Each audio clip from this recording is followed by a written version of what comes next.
Paymium, le premier partenaire français pour investir dans les cryptos en toute sécurité, présente Sud Radio, les incontournables de la crypto-monnaie. Thomas Binet. Bienvenue dans Oser investir, les incontournables de la crypto-monnaie. Aujourd'hui, nous abordons une question qui touche à la fois à l'inclusion financière et à l'innovation technologique. Bitcoin peut-il offrir une solution au cas de fermeture de compte bancaire jugé abusif ? Alexandre Stachenko, vous êtes avec nous, vous êtes directeur de la stratégie chez Paymium. On va en parler. Bonjour Alexandre. Bonjour Thomas. Alexandre, le député Éric Coquerel a récemment attiré l'attention sur les difficultés rencontrées par certains citoyens ou associations pour conserver un compte bancaire actif. Pourtant, il exprimait aussi des réserves vis-à-vis de Bitcoin en 2024. Alors, comment comprendre cette apparente contradiction ?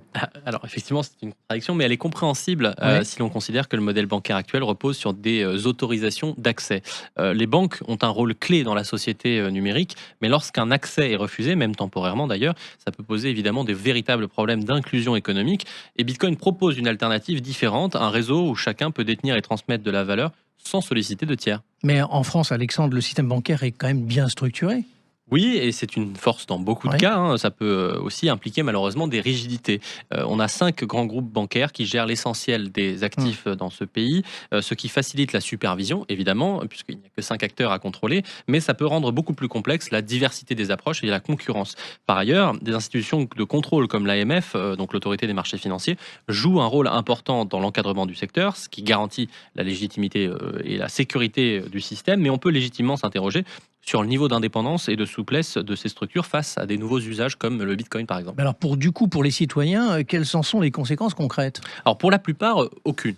Parce qu'ils ne sont pas confrontés à ce genre de situation. Mais pour certains profils particuliers, je pense aux associations sur des sujets sensibles, des professionnels innovants, des entrepreneurs dans des secteurs peu classiques, eh bien, des difficultés peuvent apparaître. L'ouverture ou la conservation d'un compte bancaire peut alors devenir un véritable parcours du combattant. Et comme la vie économique est aujourd'hui entièrement numérisée, eh bien, on comprend que ça puisse créer de la frustration, évidemment. Et du coup, Bitcoin changerait ça ? Oui, puisque Bitcoin, c'est une architecture financière qui est ouverte. Et donc, il permet à quiconque de créer un portefeuille sans conditions, sans dossier à remplir, sans rien. Il ne remplace pas forcément le système bancaire, mais il le complète. Ce qui veut dire qu'en cas de difficulté, il peut offrir une solution temporaire ou permanente, selon les cas, pour rester connecté à l'économie numérique et ne pas subir d'embargo, entre guillemets, sur son compte bancaire. Mais la seule chose, c'est que si je vous écoute bien, certains vont nous dire que ça affaiblit le contrôle ou la responsabilité. Pas nécessairement, c'est plutôt une responsabilité qui est différente, parce que Bitcoin responsabilise l'utilisateur sur la garde de ses fonds. Il ouvre la porte à des modèles hybrides où on a des services qui peuvent coexister avec des solutions bancaires classiques, évidemment, mais Bitcoin peut répondre à des cas d'usage qui sont soit marginaux, mais peuvent être tout à fait réels. Donc on pourrait dire que Bitcoin ne supprime pas le système bancaire, mais propose un complément utile dans certaines situations ? Exactement, il s'agit moins de remplacer, en tout cas pour l'instant évidemment, que d'enrichir les opportunités et les options disponibles. Dans un monde complexe, avoir le choix, c'est souvent une richesse. Bitcoin n'est pas un rejet nécessairement du système bancaire, de la capacité à faire des crédits, mais c'est plutôt une proposition alternative. Et dans les contextes qui nous intéressent, et en particulier pour Éric Coquerel, ça pourrait lui être bien utile. Alors selon vous, que devrait retenir un responsable politique comme Éric Coquerel ?